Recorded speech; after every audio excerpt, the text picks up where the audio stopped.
Hello, I'm Jeremy. I'm Nathan. And this is Pointlessly Relevant.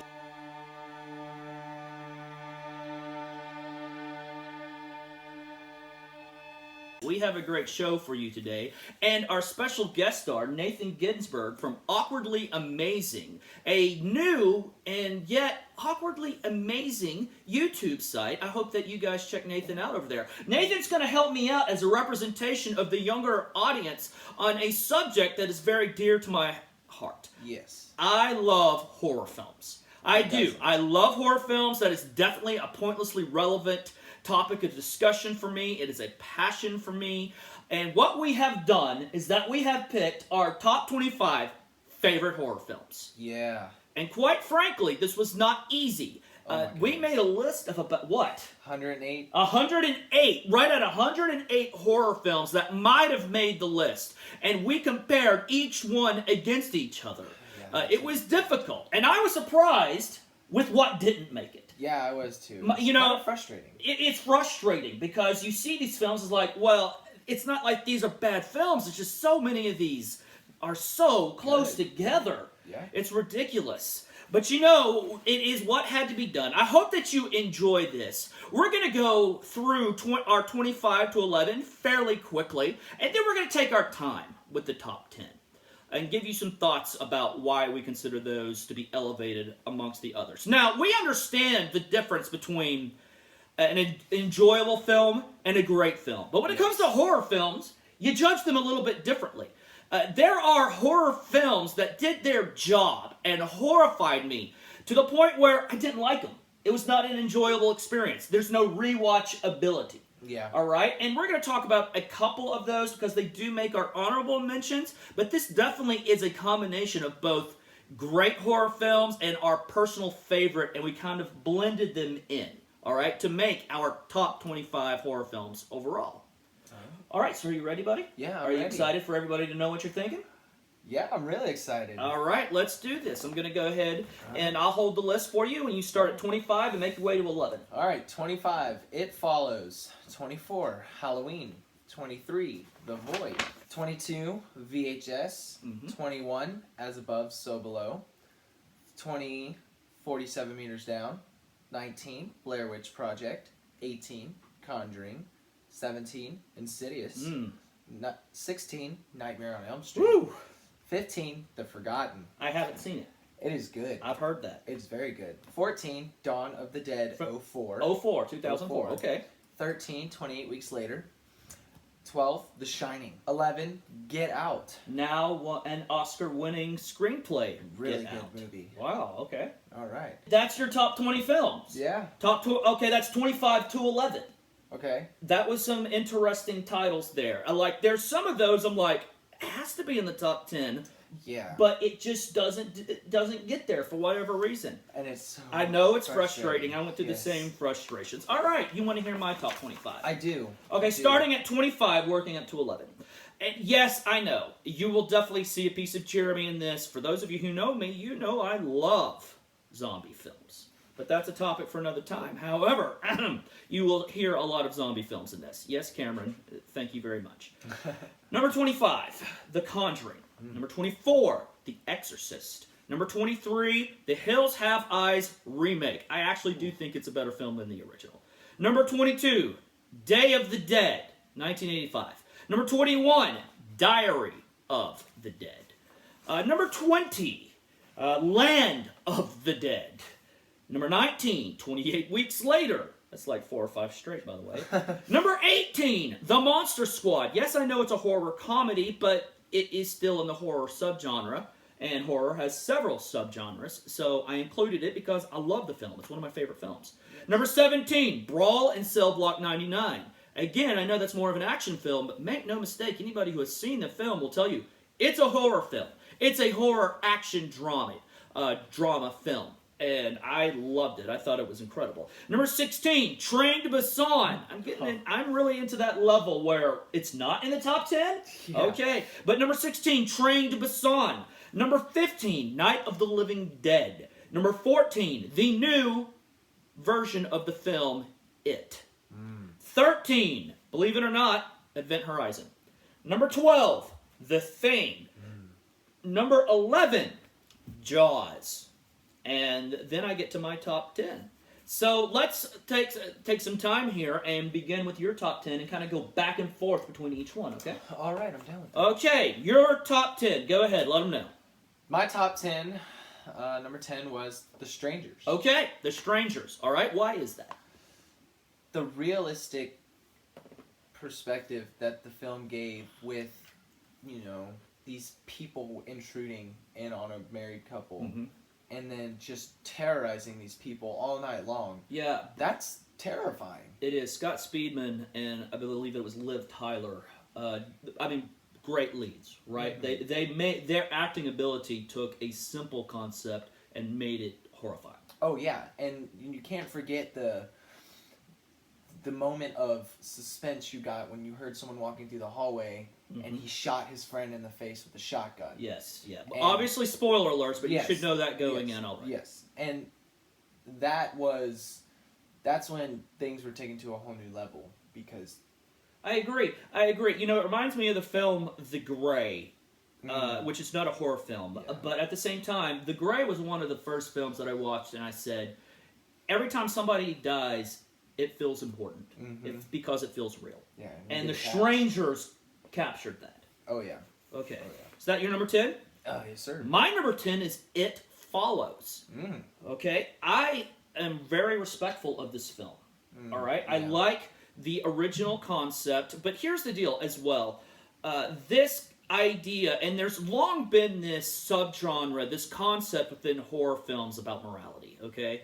Yeah. You go out into a cabin in the woods type situation, the Friday the 13th films, just dozens of different horror films. And you have this morality clause that basically says, if you have sex, if you have premarital sex, if you're doing drugs or any of these immoral things, well, you're on the hit list because the virgin's going to make it there at the end. Okay, It Follows definitely takes that to the next level because basically this is a sexually transmitted supernatural virus. An STD. It is. It's a supernatural STD. And so that brings to the forefront so many important concepts that's relevant to our culture. There's a lot of talk about sexually transmitted diseases and just how overly sexualized our culture is. You can't sell tires without putting in some form of sexual innuendo on commercials because sex sells, and we understand that, but we also understand the negative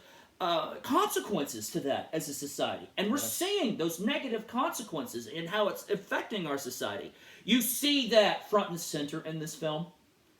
And yet, despite the fact that horrific death from this unnamed creature is coming, people are still sexually active. Okay?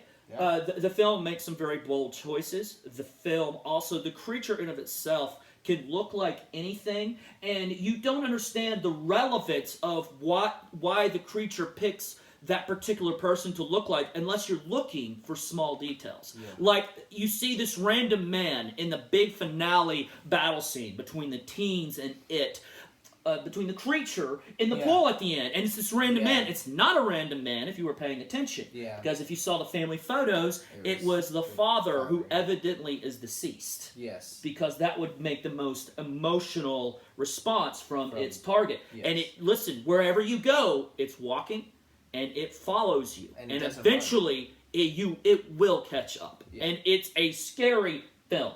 Oh yeah. It really is. Oh yeah. I love the film. What? No one else can see it but you. And nobody else can see it but you or somebody that it's your timeline. You can survive by passing it on to someone else. Paying it forward. That's a horrible way to put it, but yeah.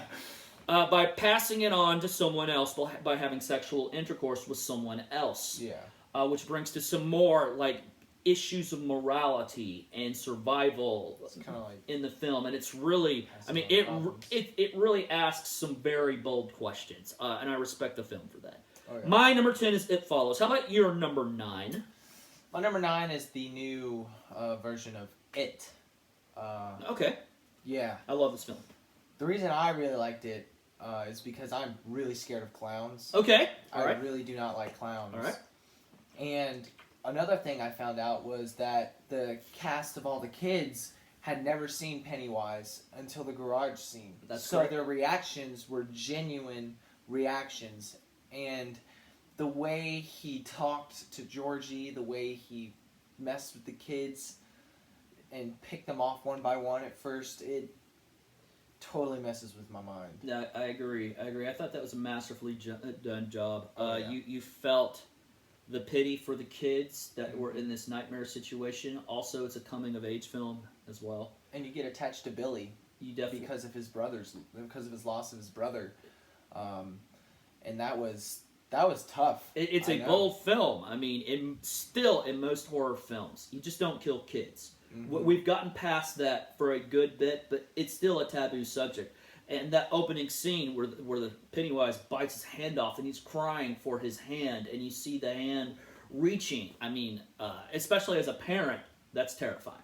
That's I almost need to turn it off scene. But both for a younger generation and an older generation, it's a terrifying concept. Oh, yeah. Okay, that's your number 9? Yes, sir. My number 9 film is a film called The Autopsy of Jane Doe.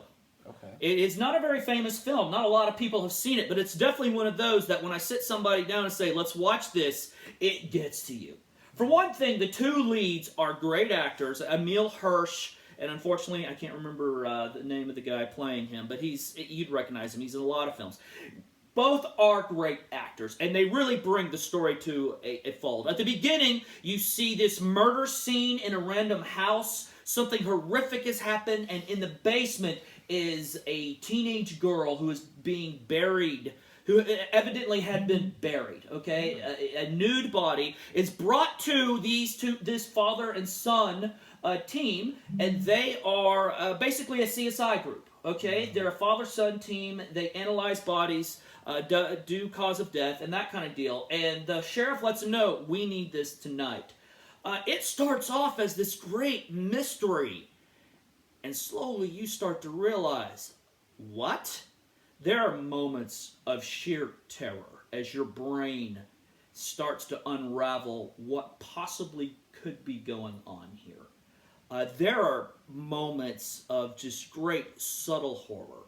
Early on, the girlfriend comes in, and she wants the son to go on a date, but the son wants to stay behind and help the father, and she wants to see a body, all right? And they open up, and she sees a body, and there's a little bell attached to the toe of one of the cadavers, and the dad is just like, well, yeah, that's just customary. But back in the day, if you were in a coma or something, they didn't know how to tell if you were dead. And so, like, just in case, they put a bell on you. All right? And then he kind of rings it and spooks her. It's really good. Later on, there's a scene in the movie where it's all dark and you can hear a bell. And I'll stop there. See the movie. It is fabulous. All right? You're number 8. My number 8 is The Mist. Woo! Okay. Ooh, Go ahead. that was a great movie. Mm-hmm. The creatures were really scary. Mm-hmm. They looked disgusting as well. And the ending. Yes. I think that movie is most memorable for the ending. I agree. I enjoyed the movie all the way through, but the ending definitely makes it stand out above others. Okay. And you just feel for the guy. Yes. All right. Okay. Is that your number 8? That's my number 8. My number 8 is Alien. Ooh. You know, I like that it shows how great the horror movies have been in the last 20 years to push this down all the way to number 8, because for a long time it was towards the top. I love Alien. It is one of the first great space horror films. The tagline was, in space, no one can hear you scream.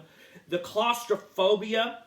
Also, that great scene, all right? And now it's been done so many times. Some people who watch the movie, they know it going in. But back then, we didn't know what was coming, all right? The guy had the face hugger. The face hugger goes away. They go to dinner. And all of a sudden, this thing pops out of his chest. An interesting note as well, that the actors in that scene didn't know what was coming. Oh, wow. They did not. So their reactions, especially that woman's, it's like, what? You know, it's totally genuine. They had no clue That's awesome. what was coming. The design of the xenomorph of the alien. Incredible. It's still incredible. It is incredible. Still incredible. That final scene where you think that Ripley is safe and she's already strapped in, and she looks over, and there it is, and its arm just kind of drops down because it's kind of half asleep. And she's got to slowly get everything together to try to shoot it out of the airlock, and it ends up getting... Man, it is so great. I love that film. You know what? You could have easily put the sequel, Aliens, in here, but it's so sci-fi action, I feel that it wouldn't make the horror genre. But at the same time, I love Alien and Aliens. That's overall 2 of my favorite movies. Okay, we're to number 7. Your number 7 is... Train to Busan. I love this film. Oh, it is probably one of the best zombie movies I've ever seen. Okay, yeah. That being a generational thing. Mm-hmm. I got so attached to the dad Mm-hmm. in this film and his struggle with trying to be a good person and a good father to his daughter. Yes. Along with everyone else's struggle to be good people. Yes. I feel like that was one of the biggest struggles that this group of people on this train had. Mm-hmm. And when the zombies started, doing what they did, it was not the classic zombies ripping people apart film. This was more realistic as to where the virus is just trying to infect hosts. Yes. So it can continue to infect. Yeah, bite and move on. Yes. Bite and move on. And you turn pretty quickly again. Oh. It definitely has...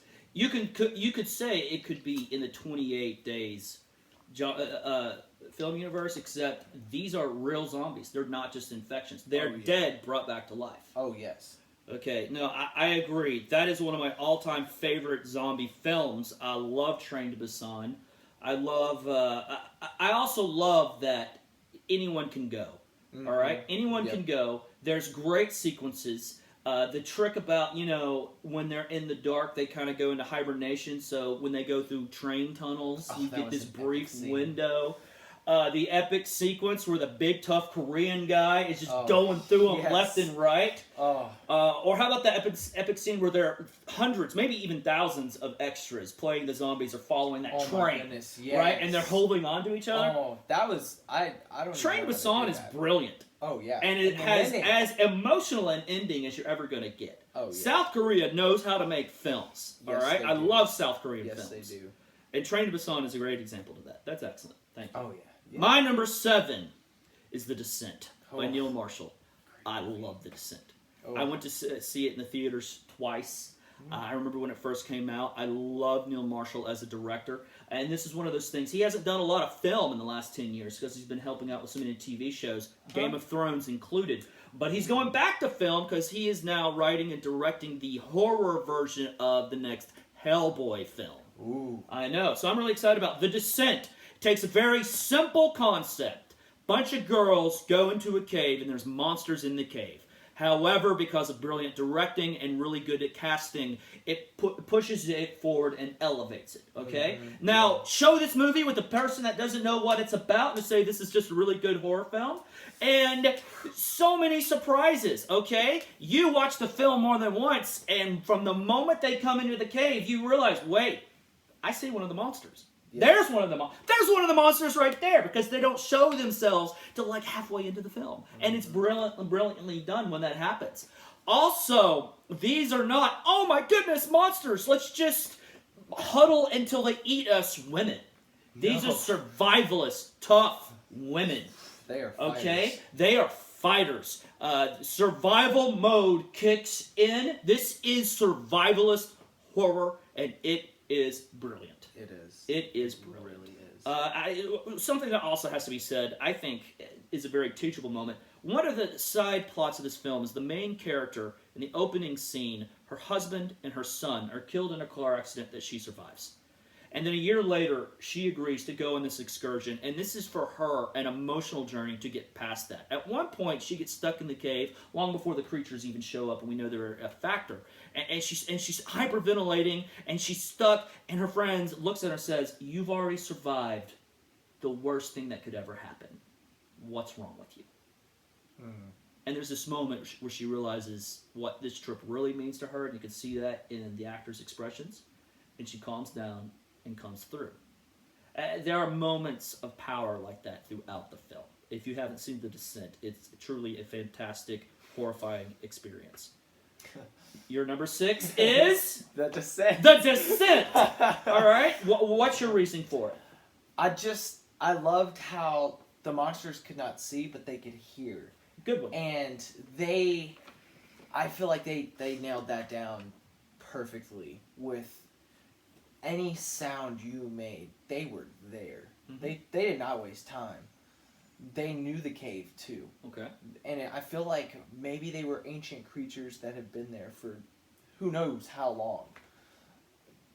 People have gone there and people have not come back. That's right. You see a long history of miners and explorers and their old 100-year-old gear down there, and it gives you the sense of hopelessness. Yes. You know, another thing that should be said about The Descent is that there's 2 versions. There is the British version, because it is a British film, but there's also an American version, and the endings are very separate.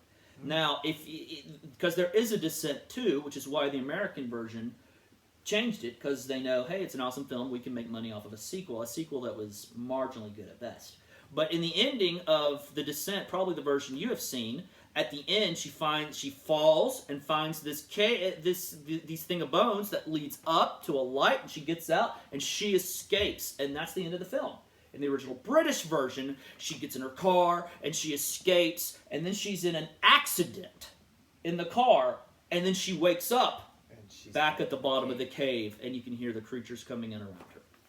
And then she screams. So and no, she doesn't scream. No? She actually sees a birthday cake from her child, and then it slowly dims out. So she imagined escaping and being okay, and let the memory of her dead son, be her last memory before the creatures got her.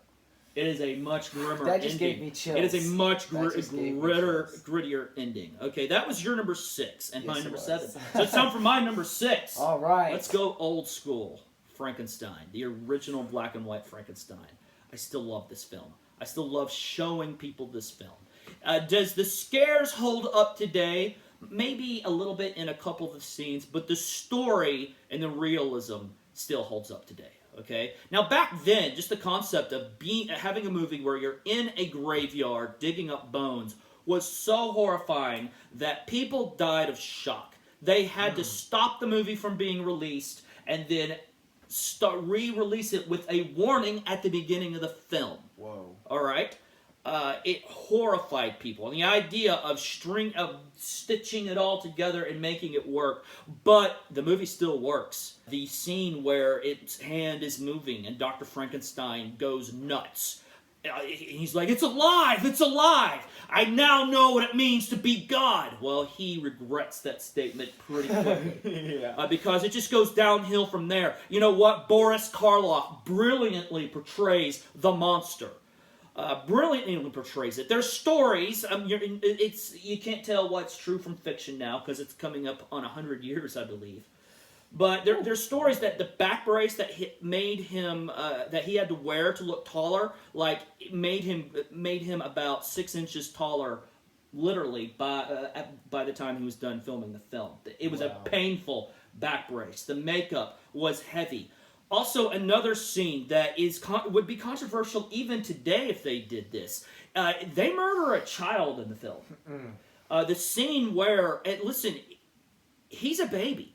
He's got the strength of over 100 men, but he's just born and he's a baby. He reacts to fire like a baby would. He's looking around for nurture and protection like a baby would. He can only make baby sounds. And you see this child... and they're throwing pretty flowers into the river, and he sees them. Oh, pretty things float. She's pretty. She'll float, and throws her in. And you hear her like, "Help, help, help," as she slowly goes under. And then later to see the father holding this drowned, probably 5-year-old girl in his hands, walking to the community and letting them know this thing must die. The emotional ending at the top of the pinwheel. When Dr. Frankenstein has this final face-off with the monster, It's suspenseful. You're hoping there's not some hideous murder here, but at the same time, you're feeling for the monster because none of this is his fault. And because of this film, horror films took off and never stopped. Okay, Nosferatu, yes, might be one of the grandfathers of horror films, but it didn't really launch horror genre. Okay, Frankenstein did. And from there, you had Dracula, The Mummy. You had monster after monster carry you all the way to the Hammer films, carry you all the way to Michael Myers, Jason Voorhees, and all these other characters, carrying us forward today. Frankenstein, I think, is really the film that started it for us. And that's my number 6. Number 5 is a film I haven't seen yet, but I will. It made Bloody Disgusting's top 10 for the year. I'm interested to see why it's so high. Tell everybody what it is and talk to us. Super Dark Times. Super Dark Times, okay? This movie, when I was done watching this movie, the one of the first thoughts that popped into my mind is, what did I just watch? I've heard that. These are a small group of middle school kids, Mm-hmm. and that is something you have to, you don't realize until after the film. Okay. And that's when the shock comes in. One of them has a sword, and the accident happens. Okay. And he gets a high from the accident. Okay. And so he starts killing more people, and it turns him against his friend, and you feel the suspense that someone's taken the sword where they hit it, and they hit the body. What's going on? Who's doing this? Who's doing that? And what blew me away is that they portrayed these middle school kids with that mindset that you do not expect kids to have. Okay. That was the horrifying part. I've heard that while it's a, I mean, that concept is true. However, for anybody who works with middle school kids, no, you've seen that kid before, and you have wondered. That it's pretty realistic depiction of a lot of middle school kids. Yeah. Which is a horrifying thought if you think about it. It is. All right, and so that's your number 5? That is my number 5. My number 5 is another Neil Marshall film, Dog Soldiers, the best movie most of you have never heard of. Me. Dog Soldiers. You know what? A low-budget value because it's a pretty independent film. This was Neil Marshall at the beginning. The film is even grainy even on Blu-ray restorations. But Dog Soldiers takes a simple plot. There are the Scottish soldiers going into the Highlands for war games against another platoon. But guess what? It is a setup by British Special Ops because they have discovered a pack of werewolves and they want to use them for military research. Oof. Yes. And our group of Scottish soldiers that thought it was war games come upon the Spec Ops groups that have been torn to pieces. They have no idea why. They replace their weapons with the Spec Ops actual weapons. Find one of the survivors, which has a backstory with one of the soldiers there, and immediately things start happening. Bad things. Action-packed and horrific things. The werewolves surround them in a house, and it is survival horror at its best. Now, I think it might be the best survival horror I've ever seen. I definitely want to look into it. Yeah, the soldiers are tough. At one point, the werewolves, they pull one of them through the window, and they're like, "Where is he?" And they say, "They took him." And one of the lead soldiers goes, "Well, let's go get him back." All right, these are they're horrified by their worldview being switched. But that's okay. They're not going to let that tear apart their bond of military brotherhood. And it's tough-nosed, hardcore survival action all the way to the end. It is one of the best films you've never heard of. Dog Soldiers is my number 5. Your number 4 is really interesting. Yeah, It's not that I don't like this movie, but it didn't even make my top 25. I like this movie, though. Go ahead. Interview with the Vampire. All right, go for it. I watched this movie when I was younger, so this movie scared me a lot. Okay. Because of the calm vampire interview. Okay. I was scared, and the thoughts that were going through my mind, when is he going to attack him? When is he going to kill him? And watching that vampire drain the life out of several people was scary. Yes. And the atmosphere was scary. Great It was a atmosphere. very dark atmosphere. It was great. And so as a young kid, that stuck with me. All right. Yeah. No, I agree. Brilliantly casted. Has a horror film ever been given that A-list cast before? Tom Cruise, Brad Pitt, Antonio Banderas, and the first appearance that I know of, Kirsten Dunst, as a sweet, innocent little girl vampire that murders so many people. Oh my goodness. Yeah, no, I agree. And that great scene in the opera where you've got vampires pretending to be actors, pretending to be vampires. Brilliant cover. That was funny. And you know, great drama. Mm-hmm. All right, great drama and a really brutal sequence there with Brad Pitt and Tom Cruise's character of Lestat. Great character, great character. All right, that's your number 4. Yes, sir. I'm gonna go to my number 4, and my number 4 is Cabin in the Woods. To me, this is the most brilliant script ever by a horror film because it acknowledges its own tropes and tries to put some sort of historical background before it. It takes it the archetype, okay? And if you've never seen Cabin in the Woods, I would highly recommend you seeing it. And it's so interesting. The first time I saw the movie, I was like, did I like that movie? And eventually, I thought about it so many times, I was like, no. Yes, I loved that movie. It was genius. There are moments, there are a few frightening moments, but the horrificness of it is when you start to realize why people are being so funny. All right? Because you got one group, they don't know what's going on. They're in a cabin in the woods type of situation. They do something and a zombie family resurrects and starts picking them off, okay, and that's got some cool creature effects. But this other group is in this science lab and is evidently making everything run and is cracking hilarious jokes left and right. You're like, why are you being so funny? And you get into the horrific nature of what is actually happening. These people in the cabin in the woods, these college students, are sacrificial archetypes that have to be sacrificed yearly to the elder gods, Chthon, and those type of gods from various literature to keep them from taking over the world. Yeah. All right, and they don't like what they're doing, but at the same time, they make bets. They can't deal with the horrific nature of their job. It shows that this is also happening around the world simultaneously, and for whatever reason, everyone is failing, and we see that things have gone wrong behind the scenes, and they're failing here as well. It explains the archetype. Yes, there's the smart kid. There's the jock. There's the blonde, sexually promiscuous girl. There's the druggie, and there is the virgin. And it's all archetypal, and it must be that way every time. And trying to explain, this is the reason why we have seen almost every horror film follow that trope for decades. All right? And try to put some explanation behind that and acknowledging itself.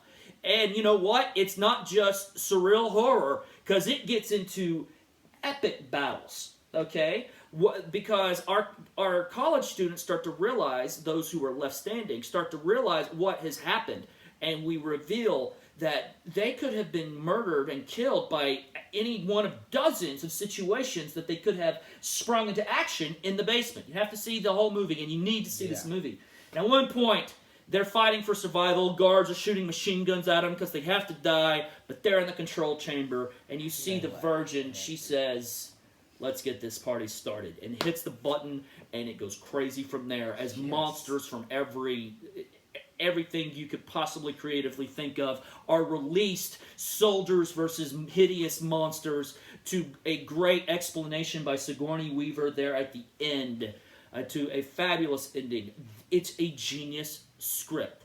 It's funny, it's horrific, it's smart, it's self-acknowledging, almost to the point of breaking the fourth wall, which it doesn't go completely.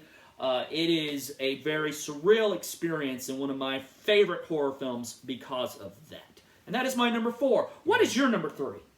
Alien. Alien! Okay, so 1979. How old are you?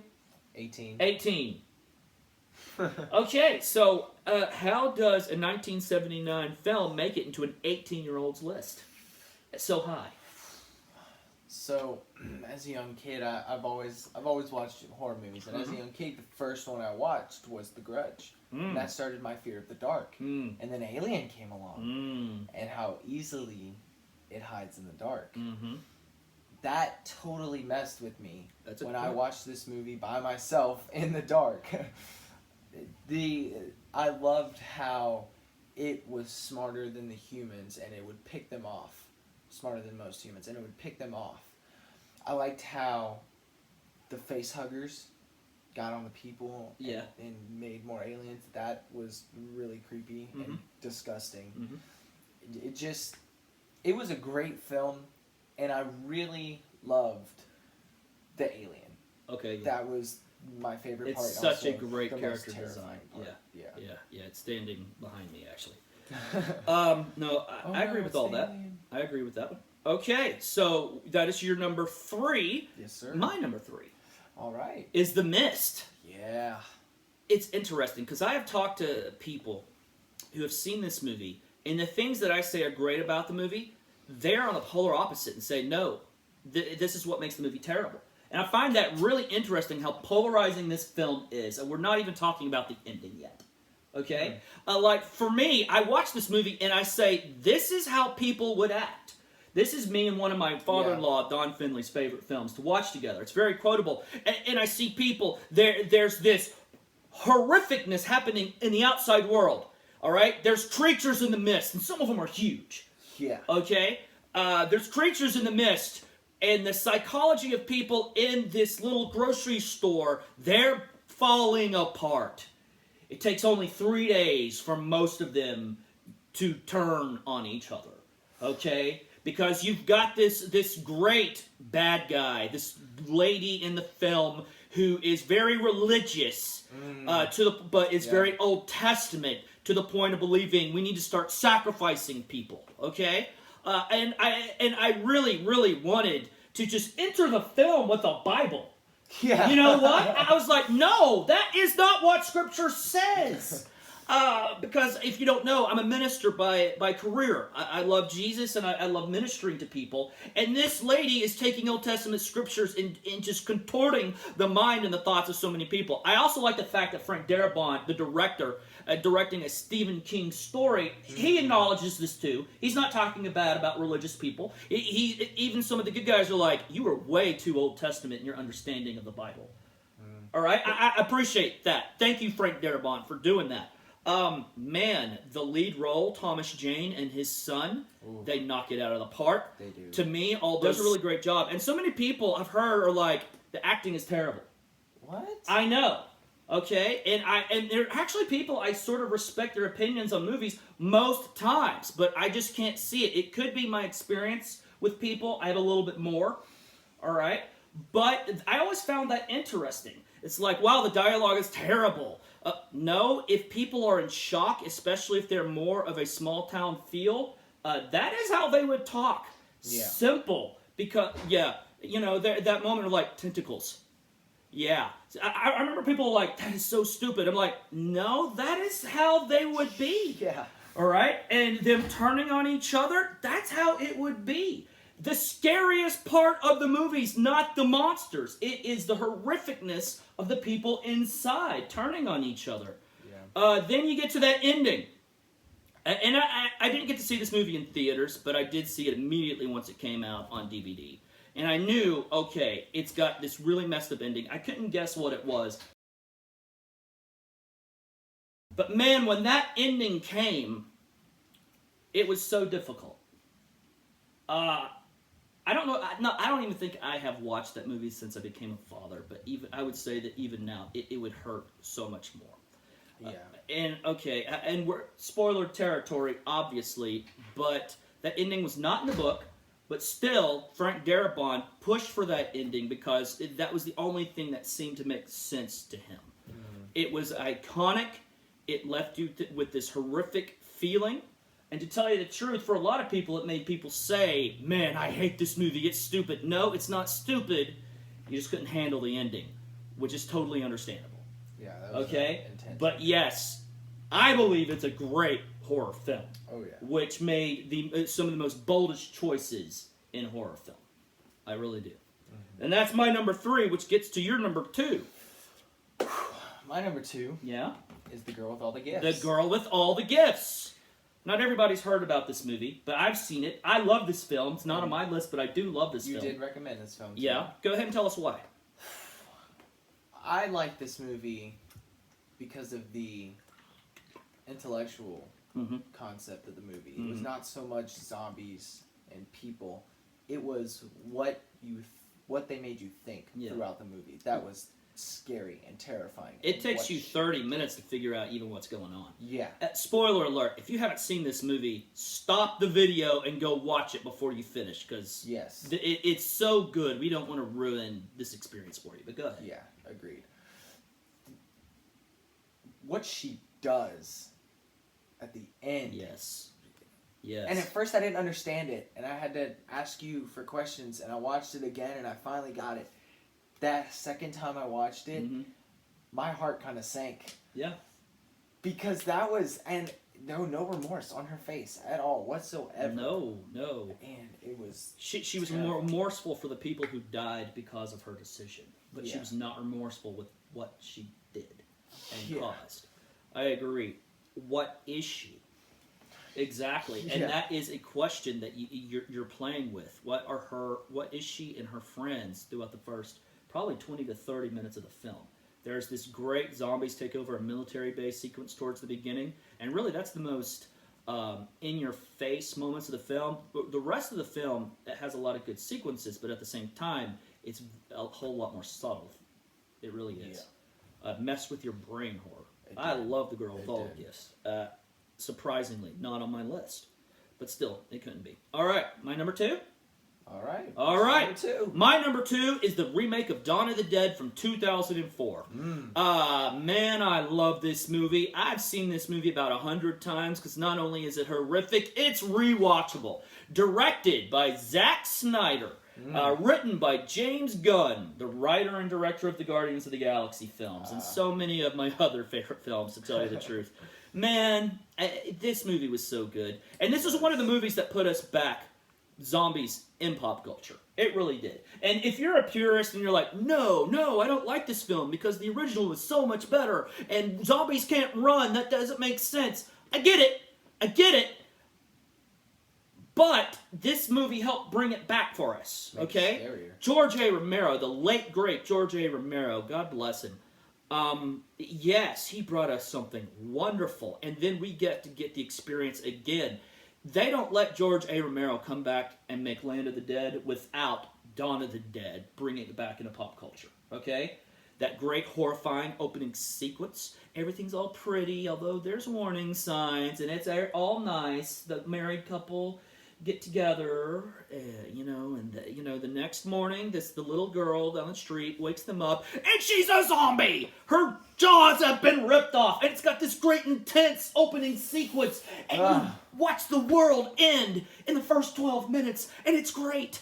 All right, and from there, survival horror, great characters, interesting side characters like the gun store owner who you never meet and you can only see through binoculars. You see how cool he is, but you never get to meet him. You've got that intense last 45 minutes. You've got real drama. You've got great acting, all in an hour and 45-minute film.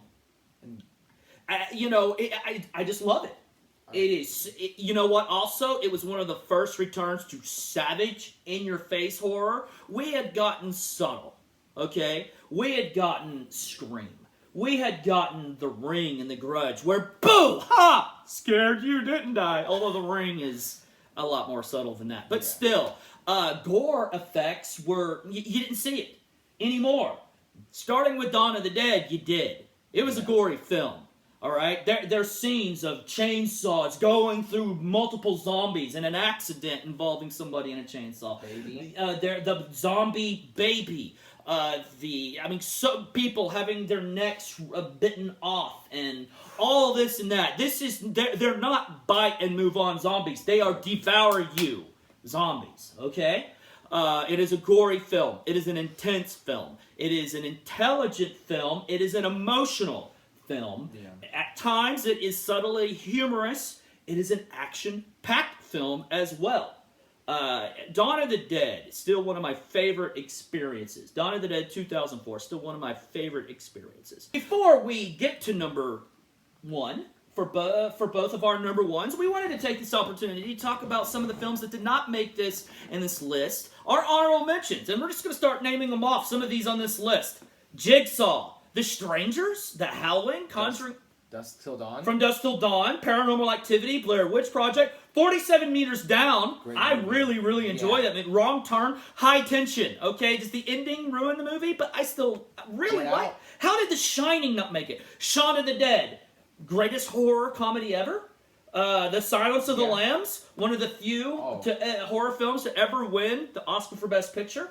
Get Out won an Oscar. Okay, it made your list. I think it made my list too. No, it didn't even make my list. Okay. Martyrs, Hostel, Bride of Frankenstein, Rosemary's Baby, Insidious, Conjuring 2. Hellraiser, The Texas Chainsaw Massacre. That didn't make it. The Fly. You know, if some of you are like, y'all are stupid, I'm okay with that. But I just, when I systematically broke it down, there were things I just couldn't put in. Audition. Greatest Japanese horror film ever? Probably. Split, which is epic if you've seen Unbreakable. All right. And yes, there is a Mr. Glass film coming up that combines both of them. I can't wait for that. The Babadook. Babadook, I wasn't huge on, but everybody else is, so Forgotten.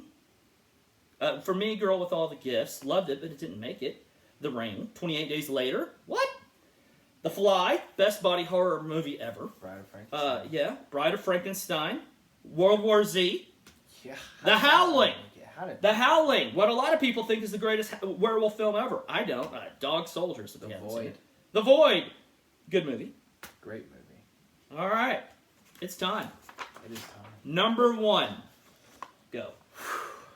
My number one is Event Horizon. Wow. Go ahead.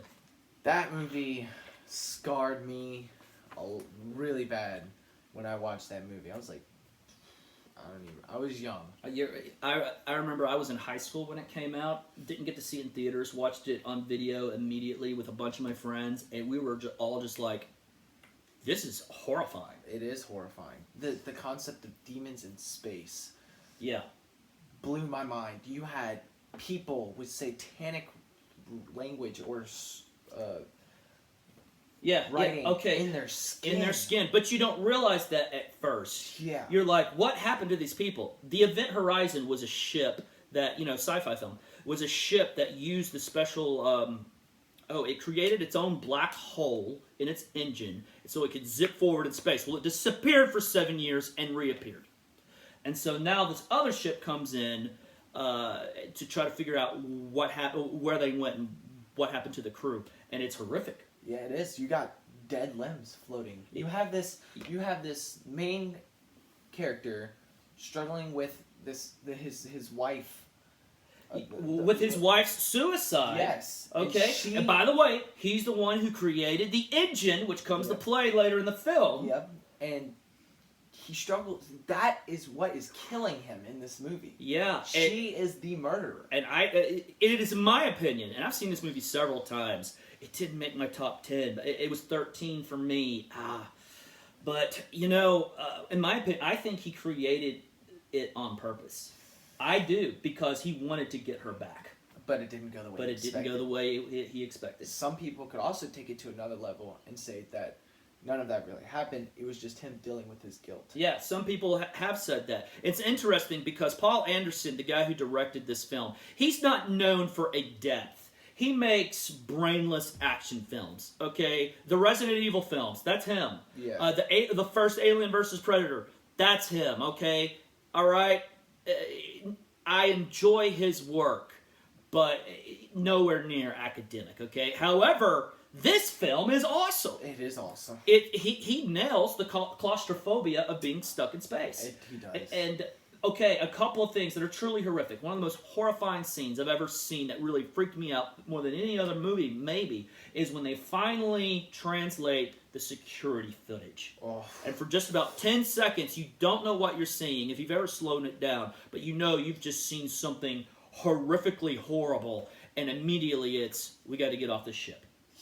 And it has suspensed you, it has horrified you, and then it gets to the end, and you finally, yes, realize that ship went to hell and brought hell back with it. Yeah, that's And kind of it's like a Doom. oh my goodness, really? I mean, genius. And in the end, it wants to return back to hell with the crew, and you can't tell if they made it out or not. It's a horrifying film. It is a horrifying I film. love Event It's Horizon. kind of like a Doom, but in a movie. Yeah. With helpless people. Absolutely.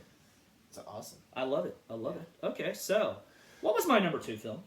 Dawn of the Dead 04. From 04? From 2004. Yes. Well, my number 1 film of all time is Dawn of the Dead from 1979. Man, first off, okay, George A. Romero, 1968. It just started one of my all-time favorite genres with Night of the Living Dead in black and white. I still adore that film. Would you say, yes, it is a greater film due to the fact that it birthed all this? Yeah, but remember, we're not just doing greatness, we're talking about what we love and blending the two. But Yeah. Dawn of the Dead was, man, it was comic book good. It was action-packed. In the beginning, the world hasn't fallen, but it's falling, but it's trying not to. People are still on the news arguing about what to do, and the police are going through a building that's filled with immigrants, and there's drug dealers, and man, that would really be an interesting film if they did that now that I was thinking. And there's and they're shooting them, and they're coming back to life. People's family have died, and they have hidden them. Zombies appear out of nowhere while we're in just a cop film, it almost seems. It's just so surreal. Then they get into the helicopter with the 2 cops and the 2 news people, and they're flying around. Some places have fallen. Some places are still trying to hold on. The news is still trying to hold on, and they get to the top of a mall, and zombies have filled the mall. And there's this great sequence where they have to use their zombie intelligence, the survivors, their intelligence about the zombies, to clean out all of the zombies systematically, and then get rid of the bodies and barricade the doors with trucks to make sure nothing can get in. It's brilliant. The characters are brilliant. The gore, it is extremely gory. All right? For those of you in your generation, like, keep in mind, the 1970s was a very gory time for film. It was in the late 80s to 90s that pushed on to made it all subtle and everything. We really didn't get gore in films back again until like 2004. Okay? So yes, no, it is a very gory film. There's a sequence where this huge biker gang breaks into the mall, which lets all the zombies in. So survivors versus biker gang versus zombies, and it is horrific. It is suspenseful. It is fabulous. The ending is pretty great too. All right? Dawn of the Dead is my all-time favorite horror film.